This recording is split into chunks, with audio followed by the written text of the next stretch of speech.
बिस्मिल्लाहिर्रहमानिर्रहीम। अस्सलाम वालेकुम। मेरा नाम मोहतशिम असरार है और मेरी इस वीडियो का टॉपिक फ़ीमेल हरेसमेंट इन पाकिस्तानी यूनिवर्सिटीज़ पर है।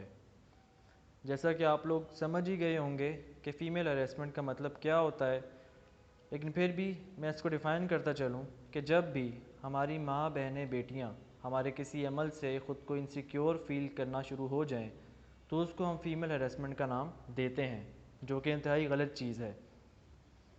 इस बात को हम आगे बढ़ाते हुए लेके जाएंगे दो रेफरेंसेस के साथ, जो कि मैंने मेंशन की हैं स्लाइड में। सबसे पहला है सलमान सूफ़ी फाउंडेशन और दूसरा है GCU Lahore government college university Lahore. इनमें हम तीन चीज़ों को मद्देनज़र रखेंगे। पहली है what are the main problems, दूसरी है हु इज़ रिस्पॉन्सिबल और तीसरी है how can we improve it. सबसे पहले हम बात करेंगे GCU लाहौर पर। ये बात शुरू होगी एक लड़की के वाक़े से, जिस लड़की ने इस यूनिवर्सिटी में एडमिशन लिया और उसने कई चीज़ों को नोट करना शुरू किया, जिसमें से सबसे पहली चीज़ जो कि इंतहाई गलत भी है वो ये थी कि लड़कियों को अपने से कमतर समझा जाता है। जब एक ग्रुप में टीचर्स बिठाते हैं लड़कों लड़कियों को डिस्कशन करने के लिए, तो वहाँ पर लड़के ज़्यादातर लड़कियों पर हावी रहते हैं। हावी किस तरह रहते हैं कि लड़कियों को बोलने का मौका नहीं दिया जाता, उन पर कमेंट करके या अपनी मस्ती मजाक में उनको चुप करवा दिया जाता है, जिसकी वजह से अक्सर लड़कियाँ अपना कॉन्फिडेंस लूज़ कर बैठती हैं और वो आगे आने के बजाय, अपनी फील्ड में आगे जाने के बजाय कमज़ोर होना शुरू हो जाती हैं due to the lack of confidence. जब ये चीज़ इस मुहिबा नामी लड़की ने नोट करना शुरू की तो उसने इस चीज़ का एक सलूशन निकाला। वो सलूशन क्या था? वो सलूशन ये था कि इस लड़की ने फ़ैसला किया कि आज के बाद, जैसा कि उस लड़की ने मेंशन किया था अपने ब्लॉग में, कि आज के बाद लड़कियों का अलग ग्रुप बनाया जाएगा जिसमें हर लड़की को बोलने का मौका दिया जाएगा। और ऐसा ही हुआ। उस लड़की ने अपने साथ लड़कियों को इकट्ठा किया और अलग ग्रुप बना के डिस्कशन स्टार्ट की। उस डिस्कशन के दौरान उसको ये चीज़ें वाज़िया हुई कि बहुत सी लड़कियां कॉन्फिडेंस लूज़ कर चुकी हैं, उनको बोलने का तरीका उनका डिफरेंट है। क्यों? क्योंकि वो इन सारी चीज़ों का शिकार रही हैं शुरू से। आहिस्ता आहिस्ता जब ये बातें खुलीं, लड़कियों ने बोलना शुरू किया, उनमें कॉन्फिडेंस आना शुरू हुआ, तो पता चला कि लड़कियां सिर्फ इन वजूहात का शिकार नहीं हैं, बल्कि लड़कियों को हरेस भी किया जाता है यूनिवर्सिटी में। और हरेस किस तरह किया जाता है, ये उन्हीं लड़कियों की ज़ुबान से निकले हुए वर्ड्स हैं कि जब हम यूनिवर्सिटी में चल रही होती हैं तो हमें नाजेबा अल्फाज से पुकारा जाता है, हमारे साथ नाजेबा हरकत की जाती हैं। जब ये सारी चीज़ें सामने आईं तो मुहिब्बा ने फ़ैसला किया कि जो लड़के ये काम करते हैं, जो लड़के ये हरकत करते हैं, उनको सबक मिलना चाहिए, जो कि ज़रूरी है और मेरे ख्याल है हर कोई इससे एग्री भी करेगा। उसके बाद उन्होंने उन सारे लड़कों की निशानदेही की और अपनी यूनिवर्सिटी के एडमिनिस्ट्रेशन को कंप्लेन की।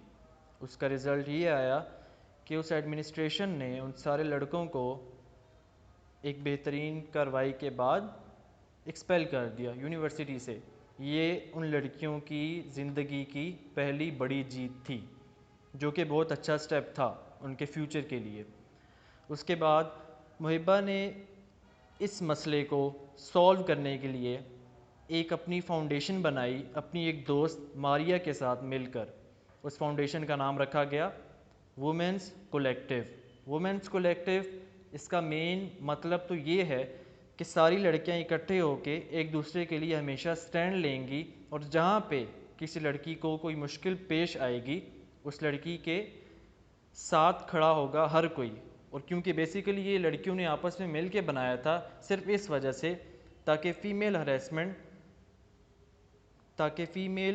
हरेसमेंट का इख्तिताम हो सके। और इसका बेहतरीन नतीजा ये निकला कि आहिस्ता आहिस्ता इस यूनिवर्सिटी में ख़ास तौर पर ये चीज़ें कम होती गईं। ये वीडियो बनाने का मकसद मेरा ये नहीं है कि मैं लोगों को बताऊं कि फ़ीमेल हरेसमेंट होता क्या है, फ़ीमेल हरेसमेंट कहते किसको हैं। इसके अलावा जो मेरा कॉन्सेप्ट था इस वीडियो को बनाने का वो ये कि जो लड़कियां खुदा न खास्ता इन चीज़ों का शिकार हैं उनको पता चले कि इन चीज़ों से टैकल किस तरह किया जा सकता है। उसके बाद हम आते हैं सलमान सूफ़ी फाउंडेशन पे। इसमें क्या है, सलमान सूफ़ी फाउंडेशन जिस तरह उन लड़कियों ने अपनी फाउंडेशन बनाई थी, एक ये भी सलमान सूफ़ी फाउंडेशन भी इसी राह पे चलते हुए अपने काम सर अंजाम दे रही है। सबसे पहले सलमान सूफ़ी फाउंडेशन ने जो चीज़ उठाई या जो इन्होंने मुद्दा उठाया वो ये कि इस चीज़ का रिस्पॉन्सिबल कौन है, फ़ीमेल हरेसमेंट का रिस्पॉन्सिबल कौन है। ज़्यादातर कैंपसेस में रिस्पॉन्सिबल कौन होता है? Male professors, discipline committee, security system और lack of anti harassment committees. Lack of anti harassment committees इसलिए कहा गया है यहाँ पे क्योंकि अक्सर यूनिवर्सिटीज़ में इसका कोई नामो निशान नहीं है, जो कि एक गलत बात है। मेल प्रोफेसर्स अक्सर अपनी पावर का इस्तेमाल करते हुए स्टूडेंट्स पर हावी होते हैं, स्टूडेंट को दबाने की कोशिश करते हैं और ख़ास तौर पर फीमेल स्टूडेंट्स के साथ उनका रवैया अक्सर तौर पे ख़राब रहता है। ख़राब इस तरह से रहता है कि ज़्यादातर लड़कियां इनसिक्योर फील करती हैं अक्सर मेल प्रोफेसर्स या लेक्चरर्स के साथ।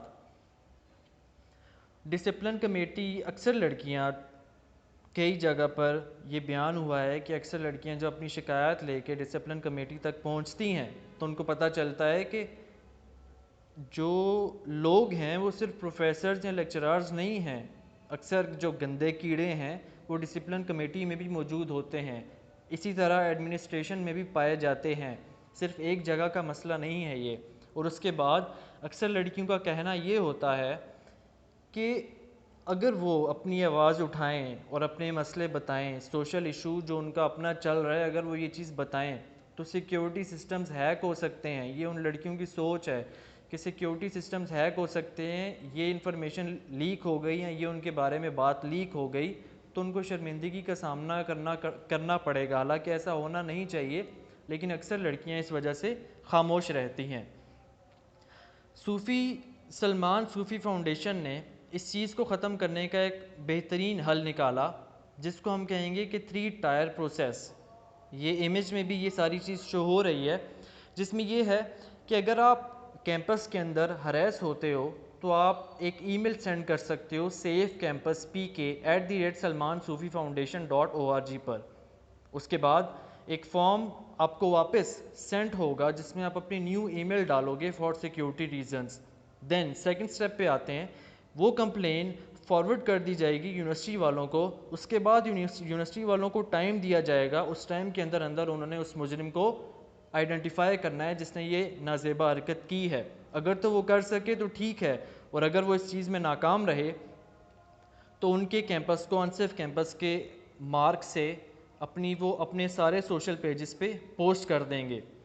और उसके बाद यही सलमान सूफ़ी फाउंडेशन जो इनके ऑनर हैं सलमान का कहना था कि इस इनिशिएटिव का मकसद सिर्फ यही है ताकि स्टूडेंट्स की सिक्योरिटी ब्लैकमेलिंग पर ना आ खड़ी हो जाए, जिससे स्टूडेंट्स की एजुकेशन को ख़तरा रहे।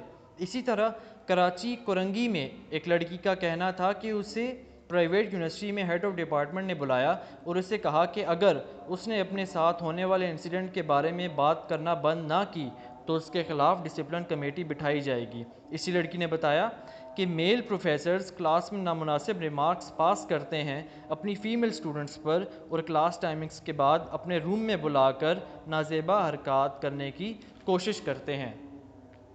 अब हमारे पास इसका एक और सलूशन भी है, भला कि पाकिस्तान में हरेसमेंट के ऊपर जो लॉ है section 509 of Pakistan penal code 1860, इसके तहत अगर कोई इंसान किसी फ़ीमेल को इंसल्ट करता है बुरे अल्फाज के साथ तो उसको 3 साल के लिए कैद में भेजा जा सकता है, जेल में भेजा जाएगा, फ़ाइन भी लगेगा और maybe in some other situation ये दोनों कंडीशन उस पर अप्लाई हों और कभी कभी एक कंडीशन भी अप्लाई हो सकती है। इसी तरह सेक्शन 354A के तहत, जिसमें अगर कोई इंसान किसी लड़की को, किसी फ़ीमेल को कोई गाना गा के या जिसमें गंदे लिरिक्स इंक्लूड हों, अगर वो इस तरह से करके किसी फीमेल को अरेस्ट करने की कोशिश करेगा तो उसको 3 महीनों के लिए जेल भेजा जाएगा और मे बी फाइन भी हो, और इन सम अदर कंडीशंस ये दोनों सिचुएशन उस पर अप्लाई हों।